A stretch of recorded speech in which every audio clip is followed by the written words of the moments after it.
Thank you all for coming. Thank you all for joining us in this new session of the ILCLI seminar. Today we have with us Dewi Trebaul from the University of Bordeaux in Montaigne. And well, Dewi has some publications, some papers published on the philosophy of language, mainly. I've seen that you have some publications on Humboldt, I think, and also Frege and some other classical authors. And well, with no more ado, the talk of today, introducing logical notions, Frege, and the pragmatic challenge of elucidations. So about 45 minutes, 1 hour, and then we have time for questions and discussion. Go on, please. Okay. Thank you. Thanks for the invitation in Donostia. I'm very glad to be here. And yeah, that's right. So I'm actually a German teacher in France, but I did previously a PhD in philosophy, and it was also on philosophy of Frege.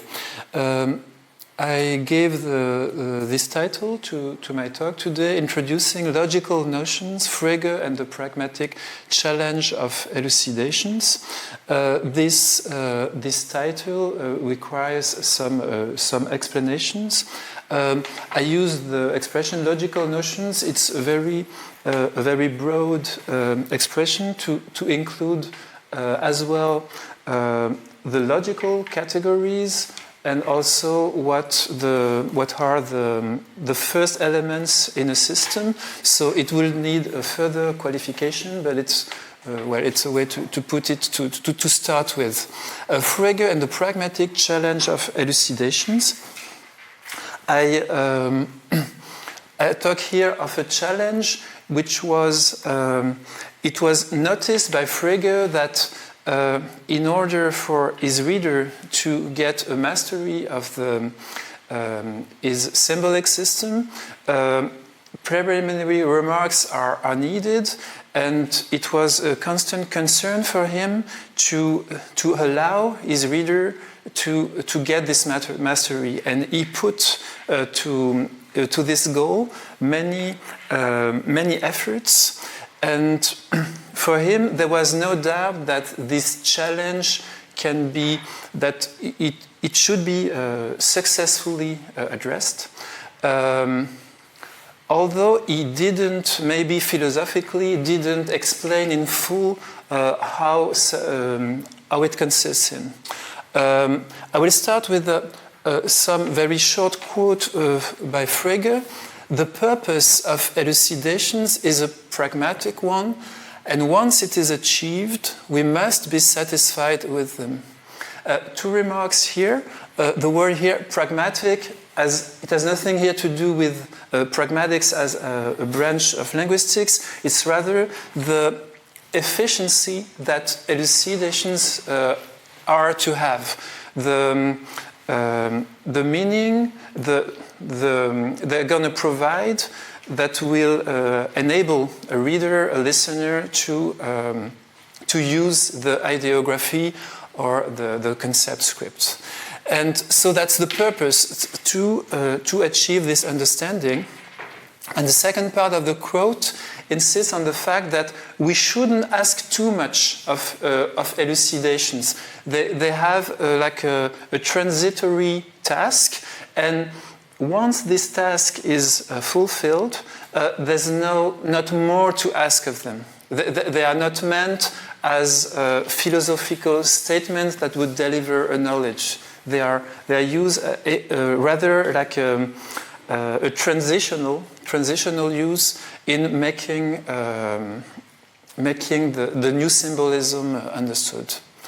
This quote comes from the Foundations of Geometry. It's a relatively late text, 1906, a text where Frege is discussing Hilbert's conception of definitions for geometry. So it's in a peculiar context, but it's one of the main texts when one wants to understand what Frege has to tell about elucidations.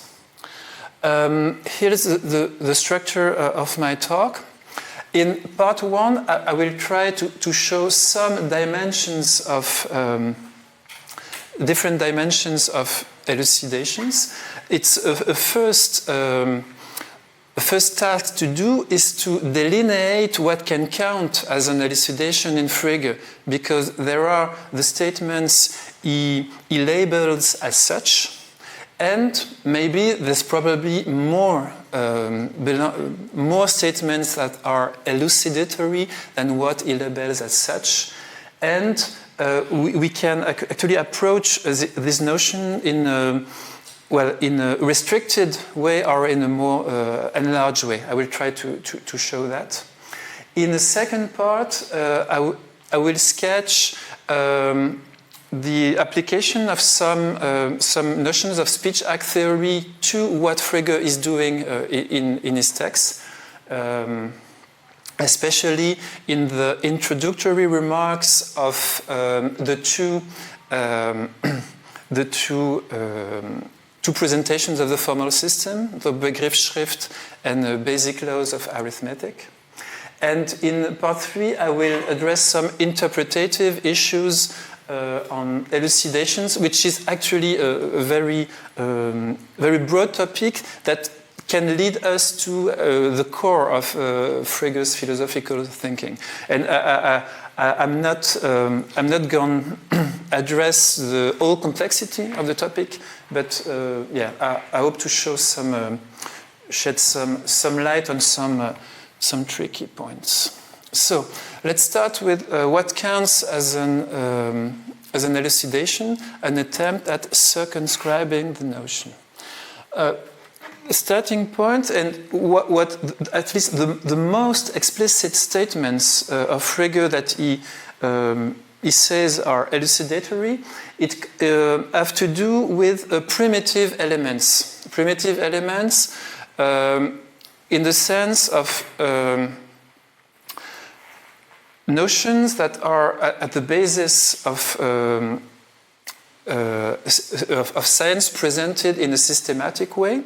One could think in Frege's system, like the notion, the extension of concept would be such a notion, or equality, equality, identity, notions that stand at the beginning and that are considered as indefinable.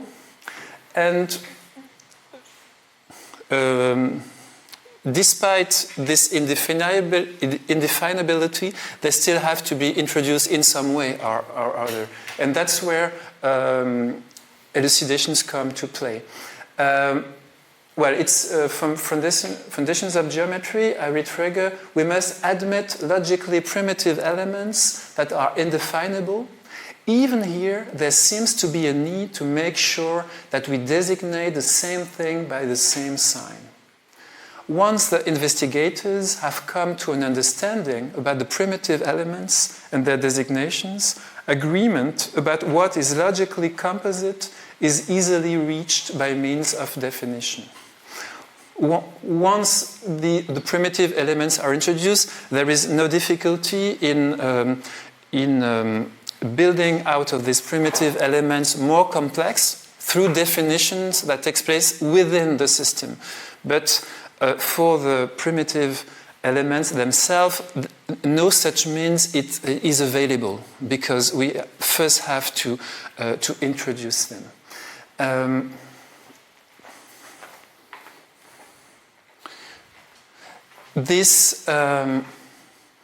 So this first mention, introduction of primitive elements. Let's read another quote, which tells us how is this introduction supposed to happen? How is it possible to introduce such notions? And here we go directly in the introduction of basic laws. So it's a former text, but really what Frege thought was its greatest achievement, the basic laws of arithmetics in 1893. And we have here a description of what a logician, or what he is doing while introducing these primitive elements. it is not possible to give a regular definition of everything, for it must be our endeavor to go back to what is logically simple and as such cannot properly be defined. I must then be satisfied with indicating by hints what I mean. Above all, I must try to be understood, and therefore I will try to develop the subject gradually and will not at first attempt full generality and a final expression. So we have here affirmed for, again, the main goal is to get an understanding, to provide an understanding of the notions. When definition is not available, one resorts to what Frege calls hints, Winke auf Deutsch, in German, expressions that will point to the intended meaning without explicitly, without being able to explicitly make statements about it. And one can ask, its introduction, it may be like a first attention to the reader at the beginning of the book, but actually it is more than that, because it's this procedure of indicating by hints will be actually the main way of introducing primitive elements, and maybe also introducing more broadly all the logical notions.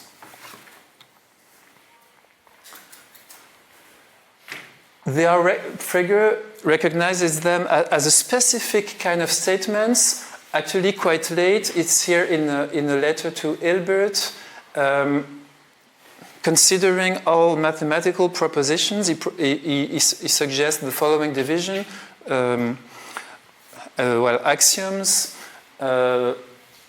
axioms, definitions, and there is also a third kind of proposition.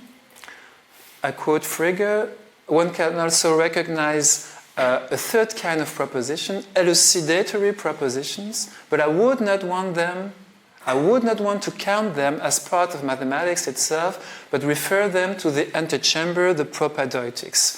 So with this expression, propadeutics, we have a characterization of what is actually here at stake. It's like elucidations have a pedagogical dimension and a preliminary role antecedent to the construction of the system. They are not on a par with the genuine mathematical propositions, but they are actually essential to get an understanding of the first notions. Let's have a look on actually. There are these really explicit statements where Frege says, here we are, elucidations, but there are quite a few examples. And one can wonder, when I read Frege, the informal text, aren't elucidations actually everywhere at work? And what are there specific features of text that make them elucidatory? His use of Erläuterungen, it's the German expression. Sometimes he uses also Verdeutlichung. It's more or less the same. It's the same sense. It's frequent, but it's not always technical. And we cannot say there's a systematic use of it. So if you want to have a look at what could count as elucidations, actually, in an uncontroversial way, there would be the famous essays Function and Object, Sense and Reference, and Concept and Object. Because here we have to do with notions that Frege needs to convey a quite precise meaning, and expressions that are already in use and to which it confers a very specific meaning. So it would be quite uncontroversial to my view to count that as containing, at least containing elucidations. The preliminary parts of Begriffsschrift and basic laws of arithmetic would also contain elucidations. There's even a way of looking at them. It's by Allet, for example. He considers that the whole preliminary part, so the first part of basic laws of arithmetics, the initial explanatory parts amount to extended elucidation. So it would have to be considered as a whole that is elucidatory. But we can wonder if maybe only specific passages in this text or all the informal parts, questions that we have to. It's not easy to give an answer, but it's important to ask oneself this question. I will develop a bit on the pragmatical aspect of elucidations and applying it on the notion of function, which he introduces, notoriously in the essay Function and Concept of 1891. And very interestingly, we have in this work as well a didactical component and also a kind of historical component. Didactical exposition of his understanding of function, and a historical background, the evolution of the use of this notion in mathematical works with a step-by-step enlarging,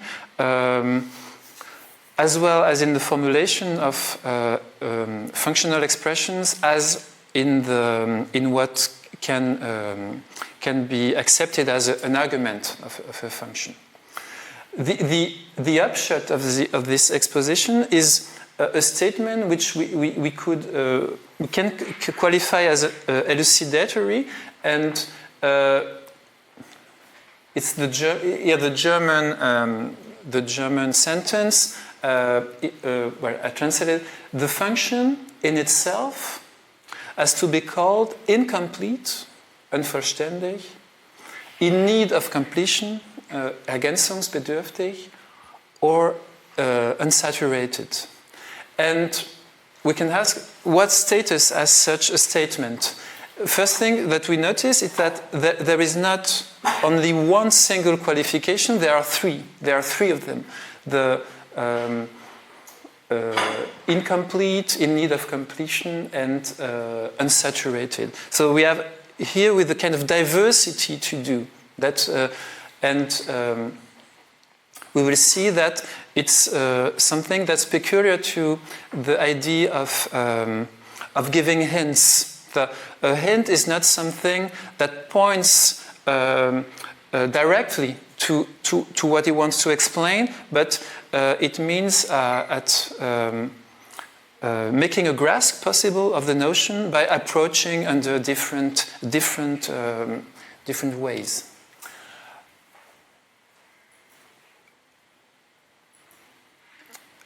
Frege,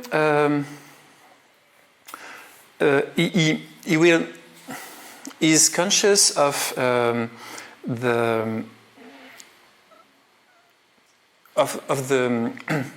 maybe the precarious character of the introduction he gave to the word of function, and there is a kind of justification of the characterization he gives. Let's read this passage from, it's a later text, but it's really in the same line of thought as a function and concept. The peculiarity of functional signs, which we call here unsaturatedness, naturally has something answering to it in the functions themselves. They too may be called unsaturated, and in this way we mark them out as fundamentally different from numbers. Of course, this is no definition. But likewise, none is here possible. I must confine myself to hinting at what I have in mind by means of a metaphorical expression, and here I rely on my readers agreeing to meet me halfway. So we already saw that one one resource available when no definition can be provided is to use hints. And here we have also the mention of metaphors. So another tool, another linguistic tool to convey the intended meaning. This resort to metaphors is quite constant. We find it again in a much later text on negation. It's on the notion of function too. And Frege tries to justify this use, that it's a legitimate use. Metaphorical expressions, if used cautiously, may after all help towards an elucidation. I compare that which needs completion to a wrapping, that is a coat, which cannot stand upright by itself. In order to do that, it must be wrapped around somebody. So one metaphor that that completes the explanation of the notion of function. One can think also in functionate concept, there is the image of a line divided in two parts, and if one wants to account for the notion of function, one shouldn't count the end point to it, because it shouldn't be complete. So Frege resorts to diverse tools from geometry, from concrete objects to make the meaning he wants to convey understandable. And actually, having seen that, it's interesting to read another passage of Frege, which is very famous, but to read it in a kind of constructive way as characterizing elucidations. It's the famous passage where in Begriffsschrift, where Frege says only what has a role in inferences is represented in my ideography. And in this passage, he says all that he has to expel from it. And actually, one could, what he expels from his Begriffsschrift is actually still present in the elucidation. So in the transition from natural language to the formal language, the regimented language. Let's read it. All those peculiarities of ordinary language that result only from the interaction of speaker and listener, as when, for example, the speaker takes the expectations of the listener into account and seeks to put them on the right track even before the complete sentence is enunciated, have nothing that answers to them in my formula language. Since in a judgment I consider only that which influences its possible consequences. Everything necessary for a correct inference is expressed in full, but what is not necessary is generally not indicated. Nothing is left to guesswork. So we could say, reading it as in a constructive way, we could say that elucidations actually retain specific features of natural language that are expelled from the ideography. The fluctuation of senses, that different senses are associated to a single expression, the lack of perspicuity of logical relationships, and the resort to guesswork. Guesswork is asked for. But actually, elucidations make them they profit from these tools, which could be seen as problematic, but actually they become actually the specific features of how they work.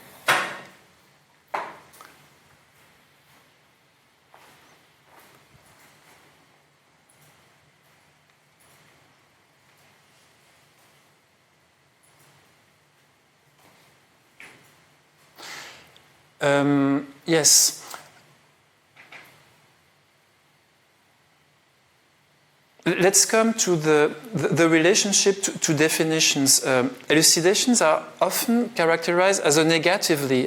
They are not definitions, and if we could have definitions, we would achieve greater rigor. And it's interesting to look at this text from Logics in Mathematics, where Frege addresses this question in the different stages of science. And actually, elucidations correspond to a former stage of science.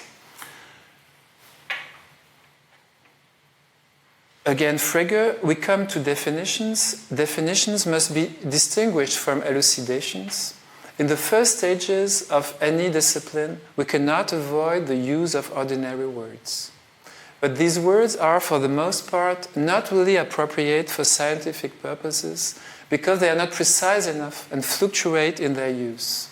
Science needs technical terms that have precise and fixed Bedeutungen, and in order to come to an understanding about these Bedeutungen and exclude possible misunderstanding, we provide elucidations.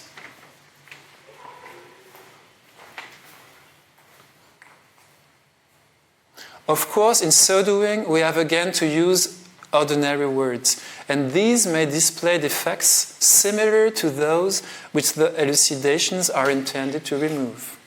So it seems that we shall then have to provide further elucidations. Theoretically, one will never really achieve one's goal in this way. In practice, however, we do manage to come to an understanding about the Bedeutungen of words. Of course, we have to be able to count on a meeting of minds, on others guessing what we have in mind. But all this precedes the construction of a system and does not belong within the system. Here we really are at the center of the pragmatic status of elucidations, because there is no guarantee of success. An elucidation is always an attempt to convey an intended meaning, and it may be completed by another elucidation. And Frege mentions here the idea that maybe in a theoretical sense there is no guarantee that they succeed. But on the other side, he expresses here confidence that the agreement is actually obtained. So there's a huge philosophical problem here arising. Theoretically, one will never really achieve one's goal in this way. But Frege doesn't develop this point and insists on the fact that in practice, researchers come to an understanding and practice a science. So I will come again to this later. There may be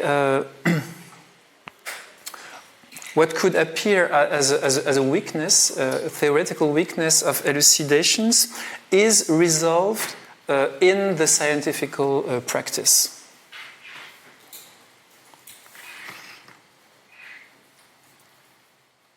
So in this first part, I try to show that there are explicit elucidatory remarks in Frege, and he tries to distinguish them from definitions and to make use of features of natural language that in the logical system itself don't appear, but these features are actually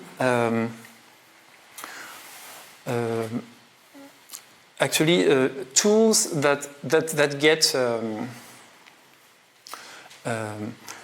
they are used in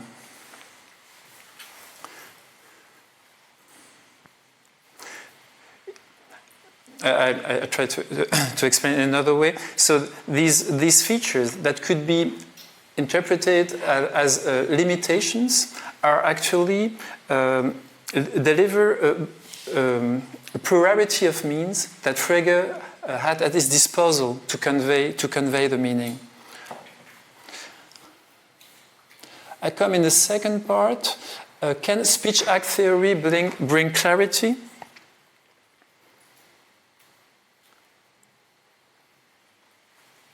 One pragmatic element I didn't mention for the moment, but it appeared in the quotes. It's the idea of a cooperation. Cooperation in the reader, the listener is always present. Is always because elucidations are not bound to succeed. They need some active collaboration from the reader's part. And it's a famous quote from Concept and Object. I quote Frege, "By a kind of necessity of language, my expressions, taken literally, sometimes miss my thought. I mention an object when what I intend is a concept. I fully realize that in such cases, I was relying upon a reader who would be ready to meet me halfway, who does not begrudge a pinch of salt." So Frege here tells us that actually elucidations, when it comes to explaining the notions of concept or of function, they are actually pointing at a new representation of what a function is. And there is no statement in natural language that will display explicitly what a function is. One can only allude and make ends. And it depends on the reader actually guessing what he tries to explain. So it could be interesting to look a little more closely at some statements Frege is making and to see what kind of speech hacks are associated to these statements. And in the first part, I quoted mostly text where it seems unproblematic that we have here to do with elucidations. And here I will try to look a little closer to some statements of basic laws, the introductory remarks, and see what kind of speech hacks are here at play. There has been some studies of speech hacks in mathematics, especially concerning definitions and demonstrations. Rufino and collaborators, they declare that the definitions are declarative acts. That is, acts through which a speaker brings about a state of affairs by just representing that state of affair. And definitions are declarative acts. They are different from assertions. But if they are successful, their propositional contents become truths that can serve as premises in a reasoning. So he uses here like a terminology of Searle and van der Wecken.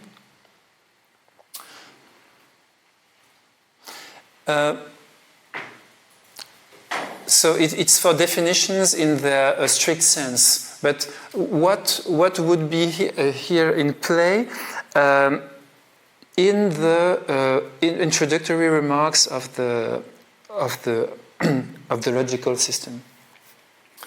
So here a few quotes, and I put it in what Frege says he does. And for example, the first function he defines, the horizontal stroke, I wish to call the content stroke. R is equal to B is to mean the symbol A and the symbol B are the same conceptual content. I call these places argument places. I designate, I use. So here I try to focus on the verbs that are used and what could they have in common. If we look at Austin, we see that these verbs could be commissives and also expositives, which are similar to declaratives. I quote here Austin: calling, defining, analyzing, and assuming form one group, and supporting, agreeing, disagreeing, maintaining, and defending form another group of elocutions, which seems to be both expositive and commissive. So we would have here speech hacks that have different elocutory functions, and that would be specific to the introductory remarks of the ideography. But is this really representative of what elucidations do? I quote these statements with the idea that we can wonder to what actually is to count as an elucidation. And maybe these statements would be part of that, but actually, if we look closely at Frege's wording, what do they do? The speech hack Frege, in his own vocabulary, associates with elucidations are to give hints, or to indicate by hints, to ward off the unwanted meanings, and to point to the wanted meanings. These could be actually interpreted as speech hacks. There are two other aspects that actually wouldn't fit in such a framework, but which are also quite important. Is the taking into account of the hearer's expectations and to set the hearer and reader on the right track. I would like to show two examples where Frege considers some meanings that one could associate to certain symbols, and where he discards them explicitly. It's from the Begriffsschrift, and it's about defining the implication sign, and he considers meanings that are commonly associated with them, and he will only retain a part of this meaning. About the conjunction if, I quote Frege, in this case we may render B implies A by means of the conjunction if. If the moon is in quadrature with the sun, then she appears semicircular. The causal connection implicit in the word if is, however, not expressed by our symbolism. So he takes an explicit stand to reject this meaning from the symbol he introduces. Another example is with the or and either or. The words or, either or are used in two ways. Of these two uses of the expression A or B, the more important is the first, which does not exclude the coexistence of A and B. And we shall use the word or with this meaning. So we have here also the commissive use of these words, because Frege engages in himself in using certain symbols with a restricted sense, and that he can do quite explicitly. I come to another functions of elucidation, but which actually leads to a very, very broad problem and very complex, but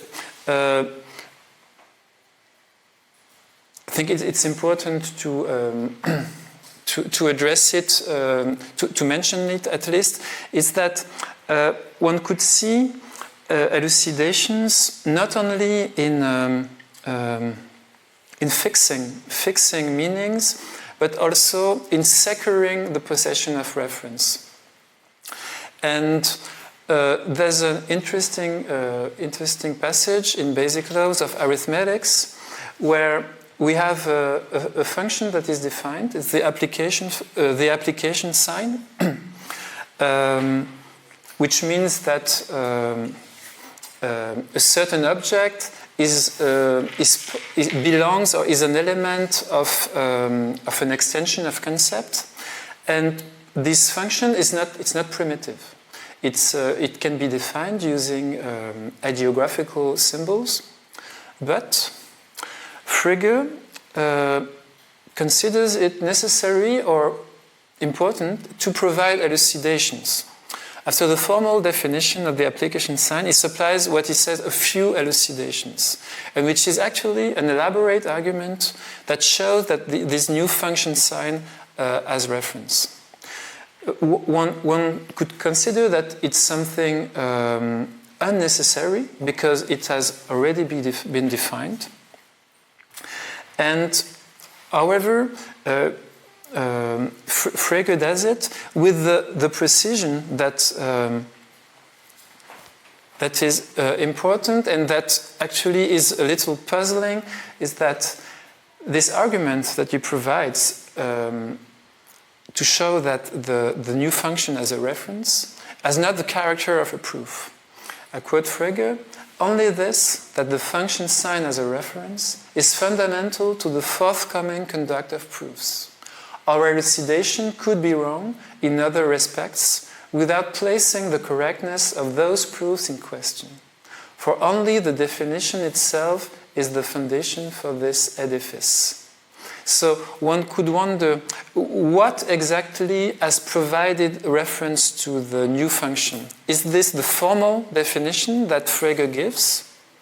Or is this the informal characterization that he gives, that he supplies, and that could be seen as superfluous? There is here an exegetical problem, and this passage is also become a kind of a point that is much discussed for the readers of Frege, that some think he is here providing a kind of meta-theoretic proof, and others who say that it's not at all the case. He is simply elucidating. I will come to that again later. If I'm too long, just tell me. No? He's the boss. So, with this passage, we have a paradoxical feature of elucidation. They are necessary to provide an understanding, but they play no role in proofs. They play no role in proofs, and their failure doesn't affect the use of the term they introduce. So it's kind of paradoxical. One couldn't say the proof is not valid because the primitive elements have not been given a meaning in the intended way. One cannot do that. But actually, it is for someone ignorant of the ideographical language, it's something essential that he understands the intended meanings of the primitive elements.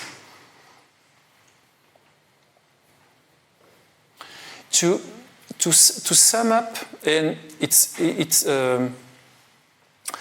what are elucidations designed for it may appear that I have taken statements that maybe don't share so much common features, so that we could have two understandings of elucidations. In a restrictive sense, they introduce the primitive symbols in a logical system, singular, like extension of concept, identity, and they make the operatory notions of function, concept, relation, and object understandable. And one has to distinguish the two because function and concept are actually categories, they determine categories of symbols. And we introduce a function, we introduce an object, but we have no name for the notion of function. So that would be the restricted sense, and in an enlarged sense, elucidation would secure the procession of reference, and through this provide the understanding of basic logical laws. I come to part 3, where I present some interpretative issues. It's actually it's not a complete picture at all that I'm gonna show, but it's kind of a schematic representation of how readers of Frege have dealt with these problems.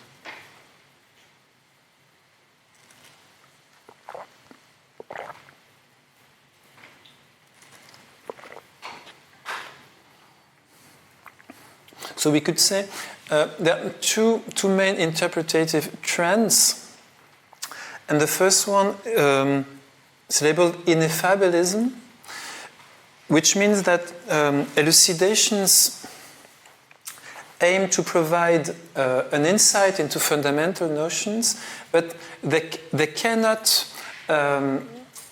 make entirely explicit what they are to convey.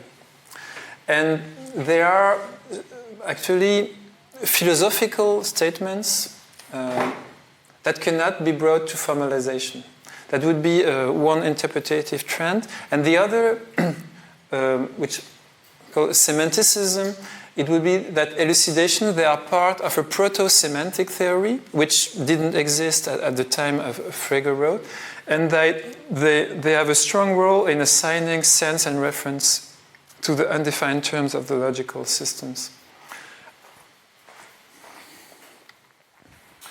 Ineffabilism, well, I mentioned here two readers. There are many more, but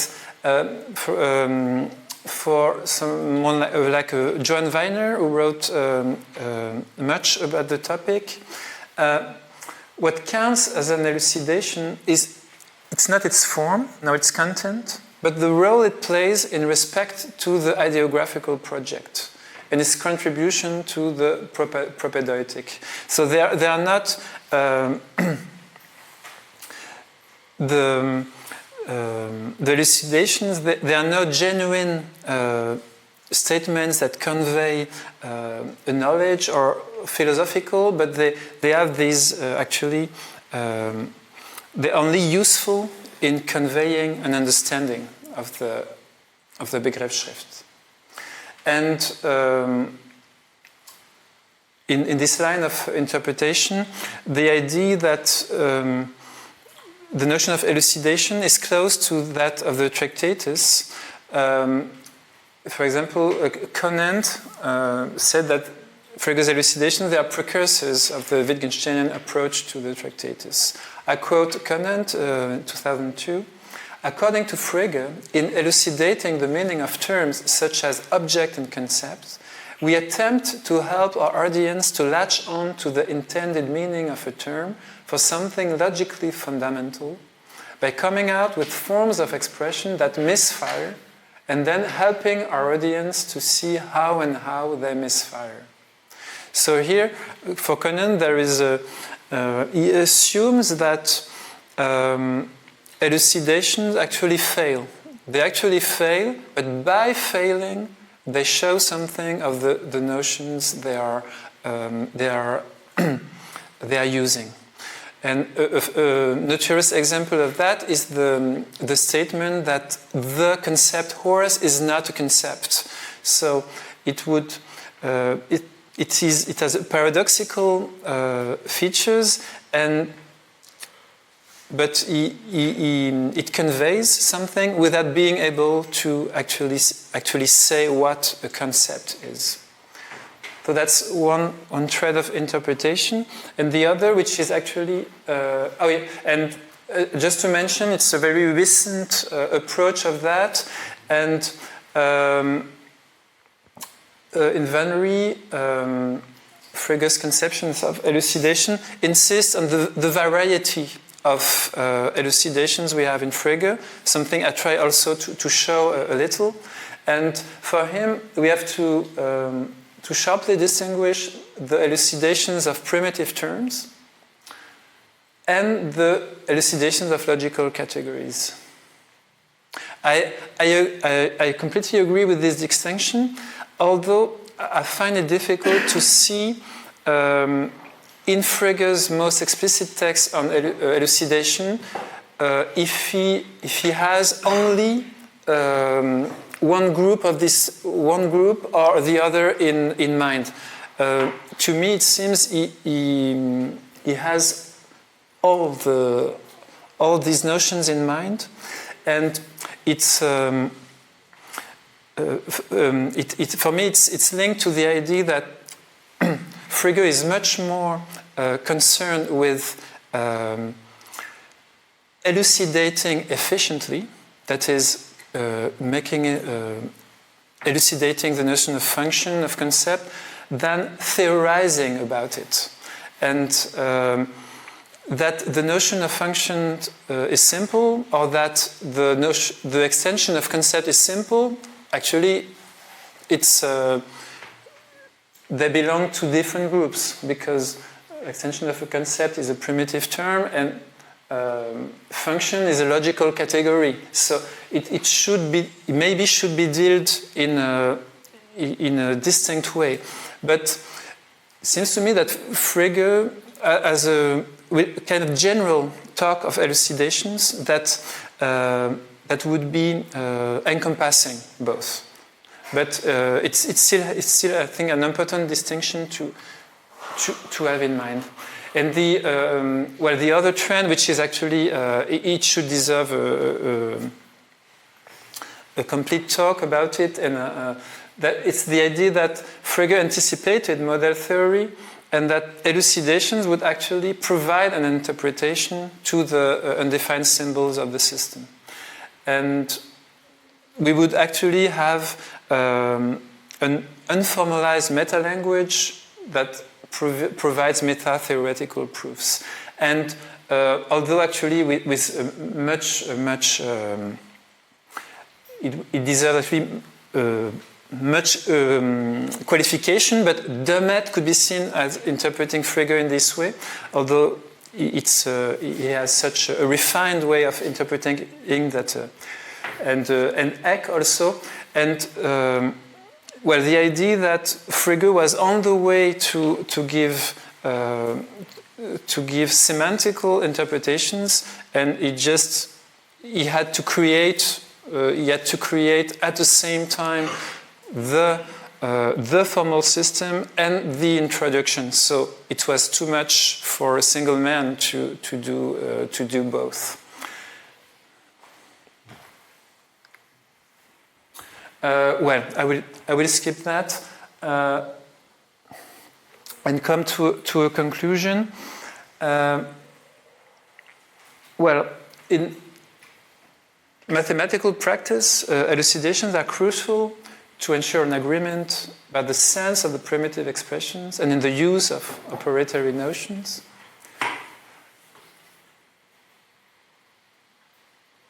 They are not part of the scientific system. No chain of inference is based on them. And for Frege, the rigor of proofs does not depend on their success as elucidations. Their purpose is pragmatic, practical, to endow the reader of a mastery of the new tool. It's a communication device. It's not a vehicle for knowledge. Philosophical questions remain unanswered because there's no criterion for the association of a unique sense. And I think that's what makes it difficult to say this elucidation has succeeded or not. Only the subsequent practice will show it.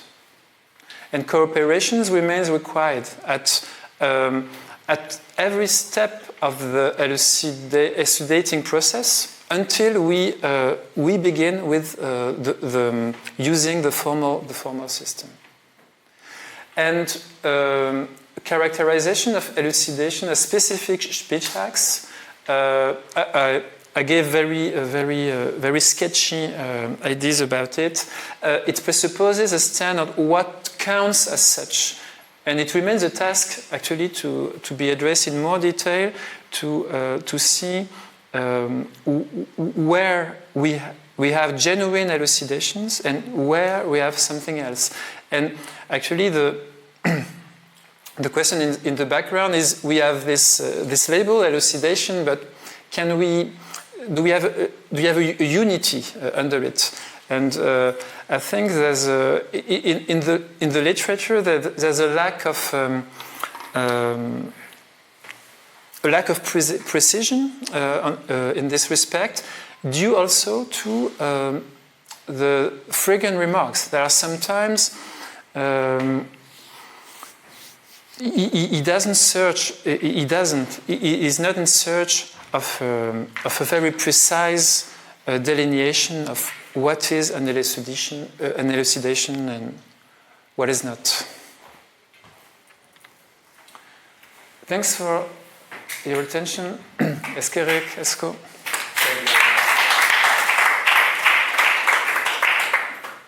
Good. Thank you very much for the talk.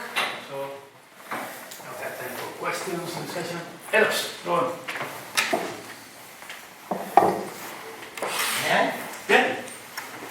Let's first say that I like your talk very much, indeed. I learn a lot. But there is one notion, if I'm right or wrong, in the community, the notion of elucidation, etc., is Frege's context principle. Because, well, as Dammit say, a function is a primitive, so you cannot define it. And so you go semanticist, you call it a language, etc. And it seems to me, from what I got from your talk, is that something which are possibly more primitive in Frege's philosophy, which is just a thought I got listening to you, is notion of being saturated and being unsaturated. And we go with Frege's context principle, or what Dammit called molecularism. And that is just in the context of a sentence what a word has meaning. And it's only in the context of a sentence, which is a compound proper name, just a reference. And it's only in the context of the sentence what you can define, from a linguistic viewpoint at least, what is saturated and what is unsaturated, namely what is a predicate and what is a subject, and which sort of reflect down to the metaphysics, so to the ontology, what is our concept and what is an object. So I think that if you take away Frege's context principle, I don't know how one could take away, everything will somewhat collapse. But I accept and sympathetic with Frege's context principle. And then sympathetic with this kind of semanticist viewpoint, more on the side of Dammit than on the side of Frege. Already have this kind of debate. Whether it's the metaphysics or the ontology which dictates the semantics, or vice versa.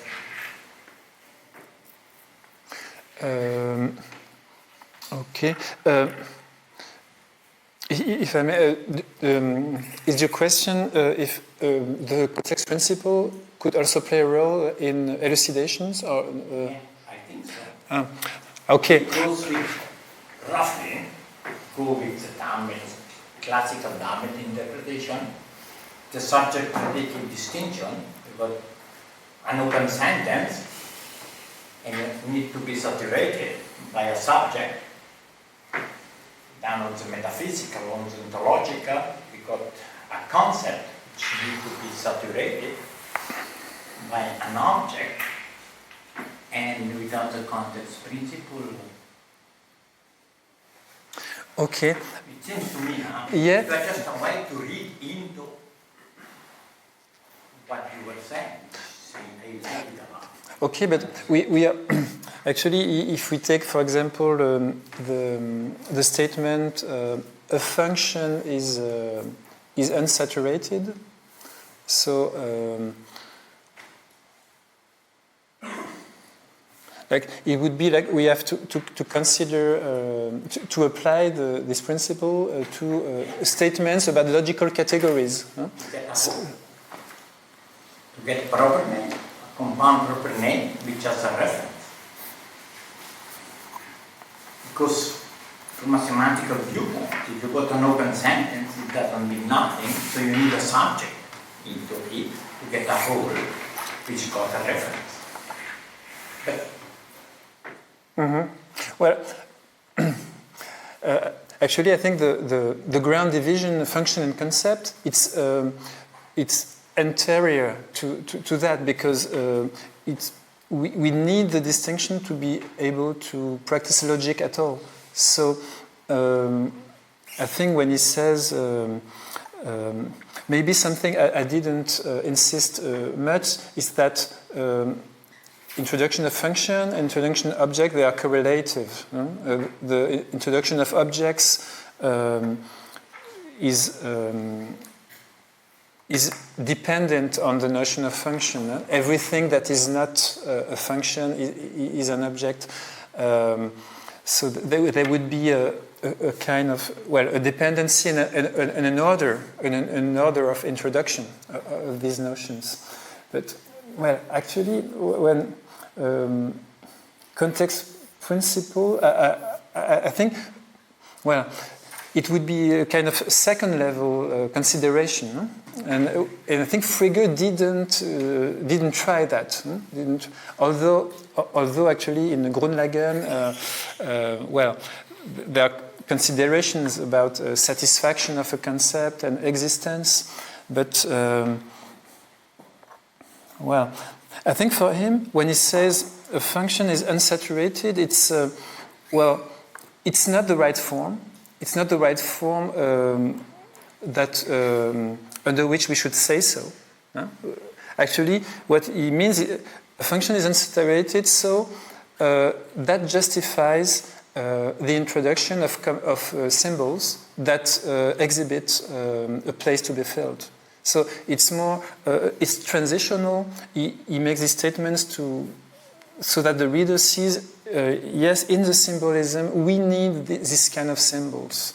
And no matter how correct is the first statement logically, what is more important is that we see then that we get a full sentence only by saturating a functional expression. And but this seems to me to be more cognitively plausible as well. Namely, if you do linguistics, then you've got a sentence.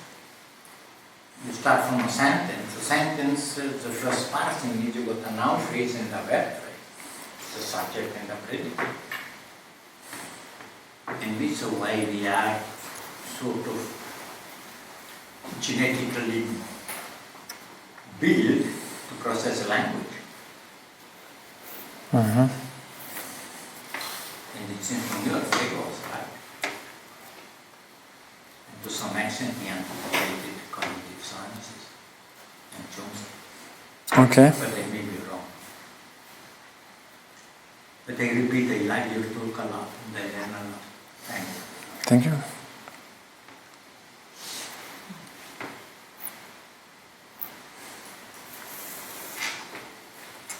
Deepak? Oh, yeah. Thank you very much. I have a lot of things, so I try to leave room for the people. One is clarificatory, and it's something that they should have known, but I would like you to remind me if you can. It's where the letters A and B in Frege, I think when you mentioned the 3 bar, the symbol of identity of content, right? It says A and B, right? And then, since he doesn't use the familiar, for us familiar, Principia Mathematica notation, I don't remember exactly, A and B were supposed to be propositional variables, right? Because they are used for conditional or for the implication, right? For the if conjunction as you meant, and they are used also here for the identity of content. Mm-hmm. But they also work, at least in this later case, work for proper names too. We know, I remember that Frege says that it doesn't work for concept words, right? There cannot be identity between concept words. But what's going on here? It's using A and B because in the section 8 paragraph, it says the names A and B. Yeah, it presupposes we can introduce names in the argument places. So A and B is both for names and both for propositions. For sentences. Yes, but actually, judgeable contents. It's due to the formal system of basic laws of arithmetics, where sentences are considered as names of truth values. Okay. So actually, everything is reduced to sentences are names, and there is the function, the horizontal stroke. It turns actually every name we could put. Either name we can put in it, with the application of the horizontal strokes, we have a truth value. We get a truth value. That's the right? Oh yeah, that's A and B are not for truth value. Oh yeah, that's right. That's right. For conceptual content. Yeah, that's right. Sorry. Yes. I was talking of basic laws. Yeah. So. So it's just a doubt, but I don't know. Maybe I don't know. Sorry. It came to my mind. A and B. It's just he's sloppy. So he used it for proper names. Sorry, I think I didn't get your question. Yeah, whether the A and B there, the letters A and B, are symbols for proper names or for sentences. In the conditional, it seems they are for sentences. Mm-hmm. Later on, or in the either or, they are clearly for sentences. But here, for judgeable contents. And they don't have to be judgeable contents, right? According to section 8, I don't know. They can be Hesper's phosphor, right? At least. Yeah. That's an interpretation. Yeah, because that's exegetical. No, but it's very interesting. Because in Begriffsschrift, you're right. When you have this symbol, the symbols they design. Such a statement is about signs. Where for other statements they really are about their contents. So, but yeah. Okay, all right. That's something. Well, I will look into it. But then I have a question now, a more substantive question, right? Is this an example there? This is your second paragraph there. Is an example of a definition or of an elucidation? What statement do you mean? The second one. The second one? A equals B. A identity of content with B is to mean. Yes. Well, it's a question. Shall we include stipulations? Stipulations of meaning of functions as elucidations. It's some go as far as to do that. So that they're also elucidatory, but it amounts then to attributing to elucidations a much stronger role, which is to secure sense, well, to secure possession of sense, and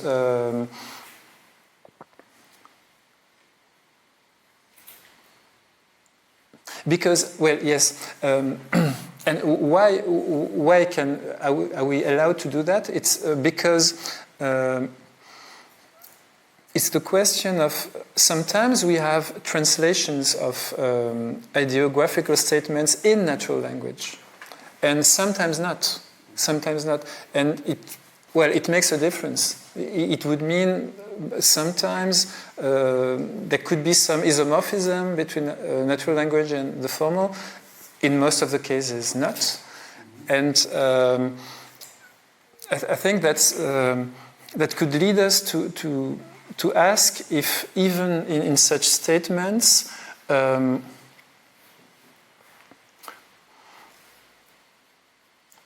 even if such statement, if we have something essential for the conduction of proofs, and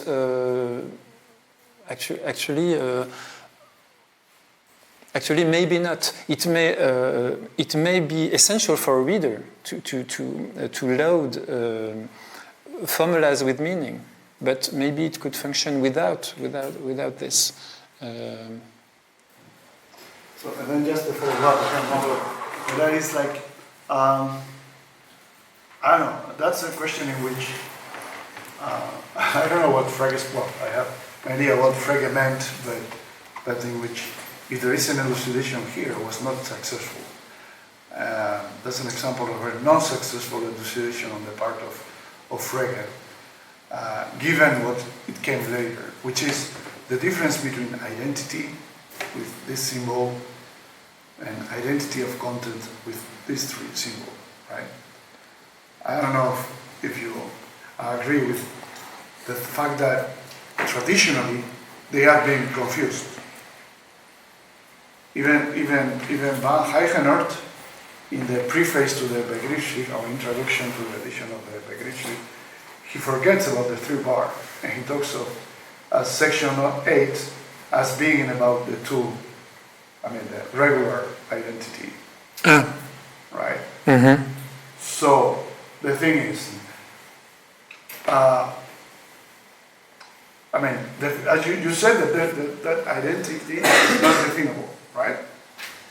Identity is not definable. Well, yes, it's a primitive. It's a primitive. Yeah. It cannot be defined. So that cannot be a definition. If that is being defined there, then the 3 is not primitive. Yeah.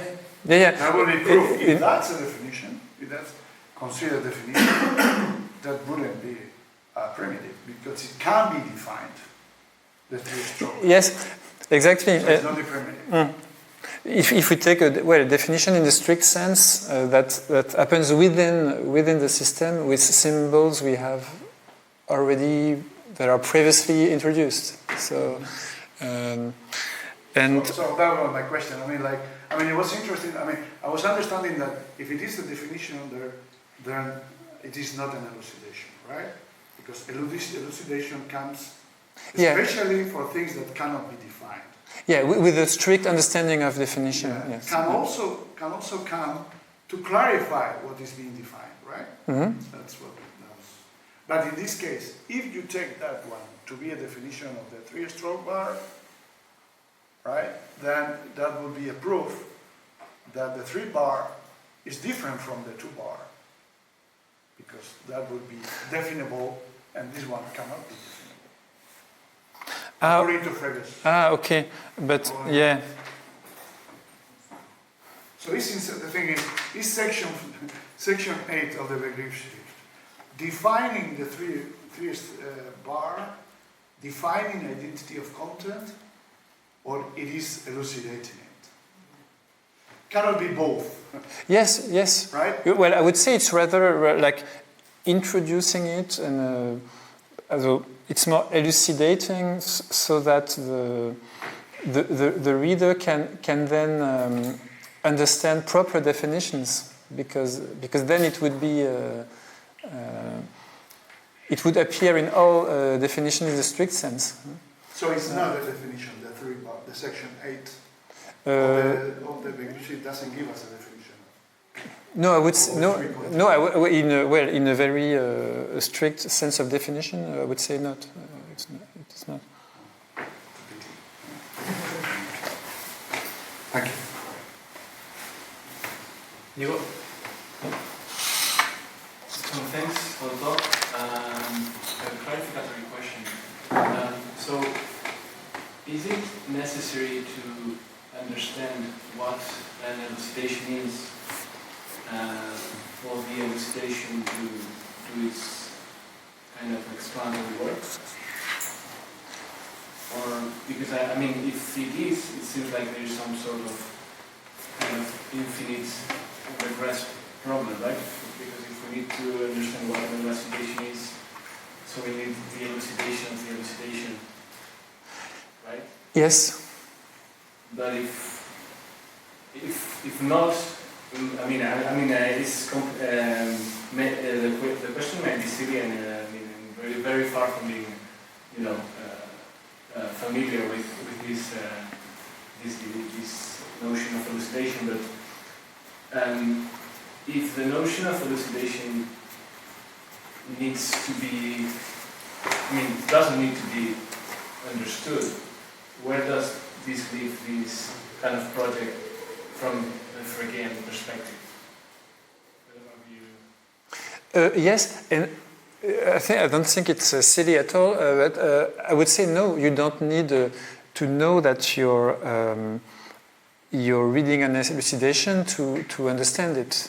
And it's precisely, I think, Frege is much more concerned with that making his reader understand, and no matter if it's an elucidation or not. That's why there are actually a few theoretical elaboration of the notion of elucidation. But I think he provides a lot of elucidations without always saying, now I'm elucidating.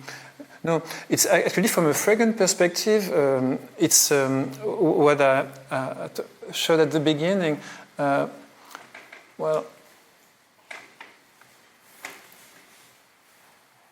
there's actually a theoretical problem because we're never sure it achieves its goal, elucidations. But in practice we do manage. So it's more like the readers of Frege that see there a problem, which is actually, I think, a genuine problem. But it's not Frege's didn't really elaborate on it. And there are another passage, I think it's on Foundations of Geometry. He say, well, we provide an elucidation if there arises a controversy about the meaning of the term, the person who has made the elucidation should provide another. It should provide another. It can be, it's an open process. So he could have to provide another so he says amending the first elucidations.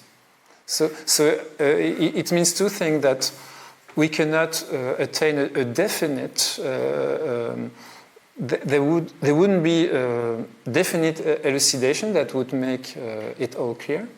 And we can always illustrate the notion in a different way, or we should be able to do that. So that the definition of elucidation will never be part of the Fregean project, right? The definition, I mean, the different elucidations are tools, pedagogical tools or so, but it cannot be part of. I mean, wouldn't be anti-Fregen to try to define that. No, I wouldn't say that either. It's part of of his philosophical logic, one could say, which we find a lot in the posthumous writings, especially after the paradox, and where he concentrated it mostly on philosophical interpretation of his work, and it plays quite a big role in logic in mathematics, for example.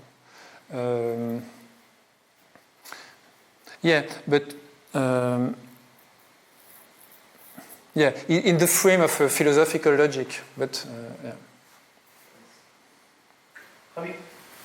Yeah, so I was thinking it may be worth comparing this topic of elucidations in Frege with Carnap's explication, because like when Carnap was when he was working on inductive logic, he just explains, look, here's a method that I consider to be fundamental for science, but also for philosophy, done in a certain way, right? The method of explication, you take a concept that is introduced informally through natural language, right? Like warm or warmer than, and then you replace the concept by one like temperature that is sort of defined in a more precise manner in some formal language, and in such a way that this explicating concept, maybe temperature, right, is similar enough to the concept being explicated, namely warm, right? And so this process of explication is successful if the replacing concept is not only similar enough, but also fruitful, simple, and precise, right? And this, so in order for one to check whether the explicated concept is similar enough to the one that's being explicated, you have to provide elucidations that are not part of the definition, formal definition of the explicating concept. They are done in order for the reader to understand what is the extension of the explicated concept that you want to capture, right? Because maybe the extension of warm, is big enough, and then your concept of temperature only captures like some part of this extension, right? And that is okay, because then the explicating concept is similar enough to the explicated concept. And then, so elucidations seem to play a major role there.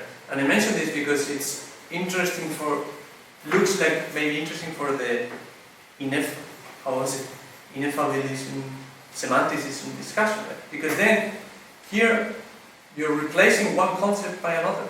So, like there's no aim of making completely explicit the meaning of the explicated concept, because you are it's enough for you to point at part of the extension, maybe through examples, through metaphors, and so on.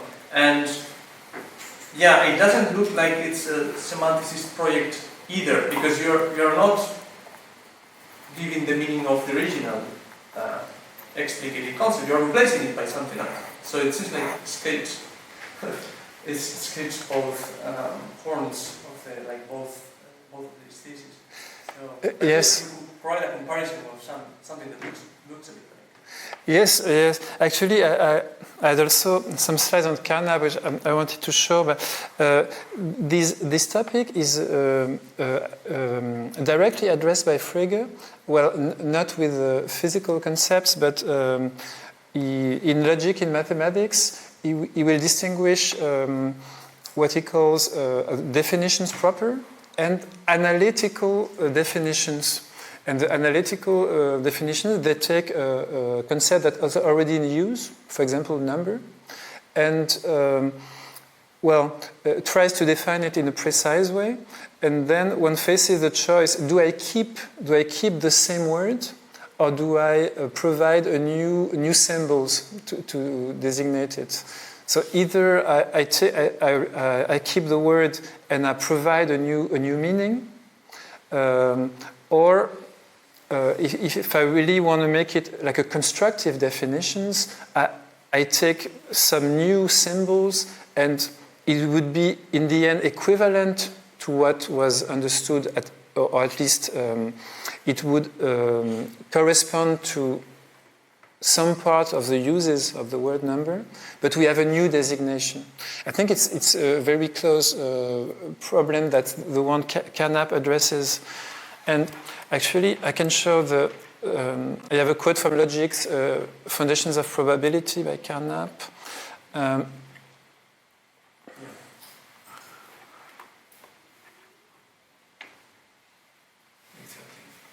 Well, we can read it. Even though the terms in question are unsystematic, they are means for reaching a good mutual understanding as to their intended meaning. And okay, there's a part missing. What actually I wasn't sure about presenting it. It seemed for me that Carnap he had also a kind of historical perspective. In terms of formulation of a scientific problem and formulation of the answer, it seemed that he makes a clear distinction between the problem and the answer, and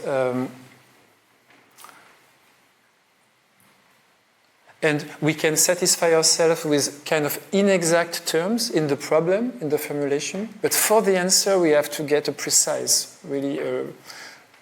I think they are really close on this topic.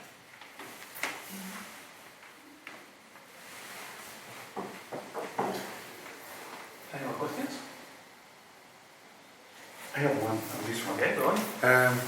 You mentioned it, and then I think I missed it, or maybe, I don't know.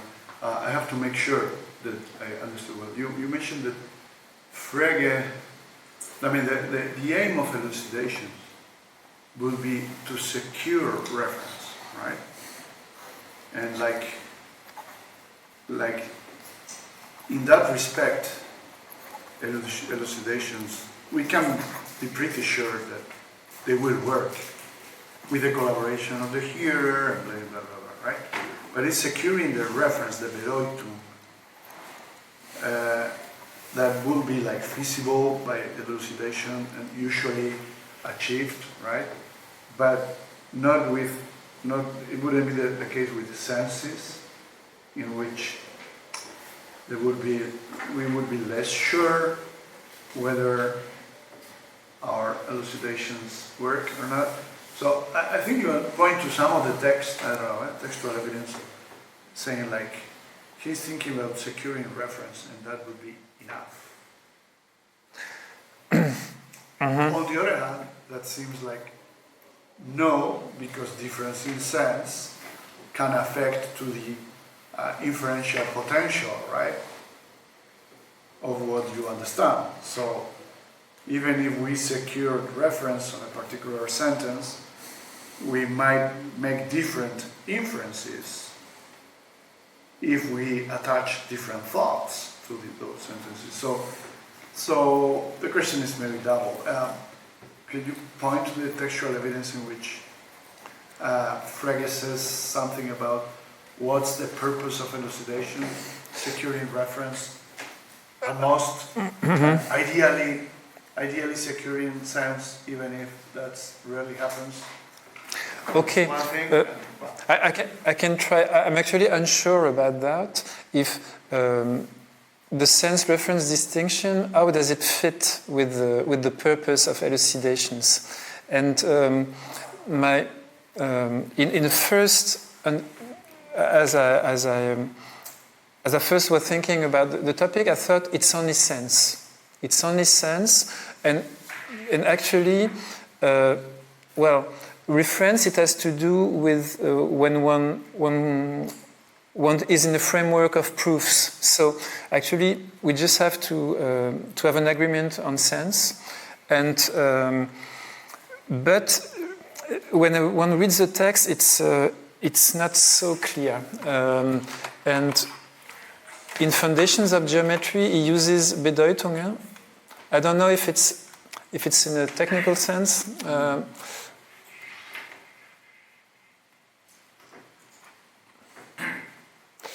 And their designations, well, one should look at the German.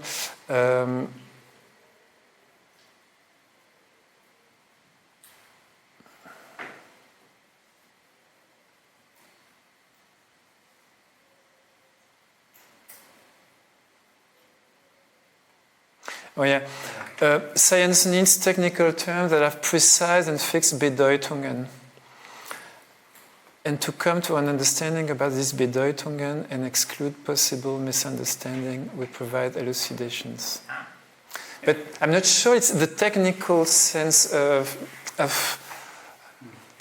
It's unlike Wittgenstein in the Tractatus. When you reach the hand of the stair, you throw away the stair. Sorry?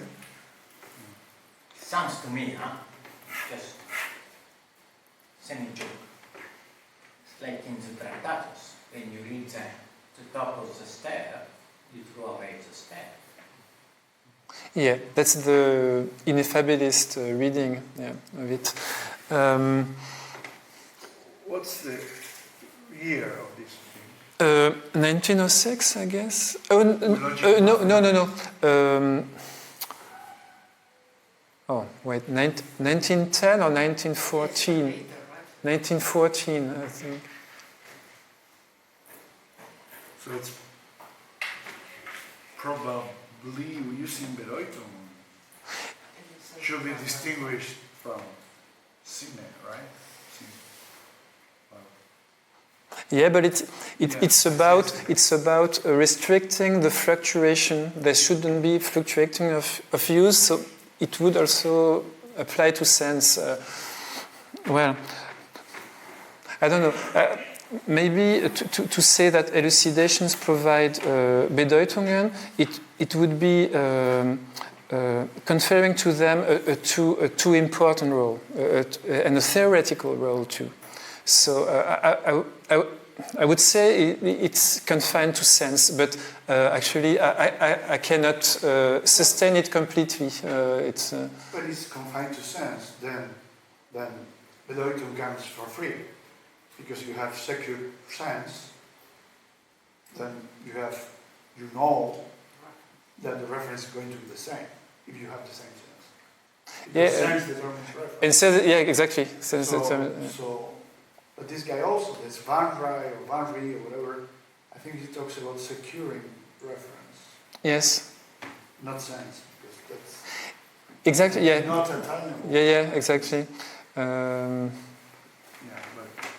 Also, he talks here about fluctuations in use, in their use, which is also not necessarily, So, I mean, he seems to be talking about this kind of Aristotle case where you have different senses, you have to avoid that, but also different uses of one word. Anyway, it's not like it's crucial for you. I'm looking at it from our interest, right? It may be crucial. I was also asking myself, and I think there's a quote where it's explicitly about senses, but I have to search for it. I didn't put it here. Actually, I wanted to avoid a bit this because it's problematic. Thank you very much. Any more questions? So maybe we could leave it here. Thank you very much.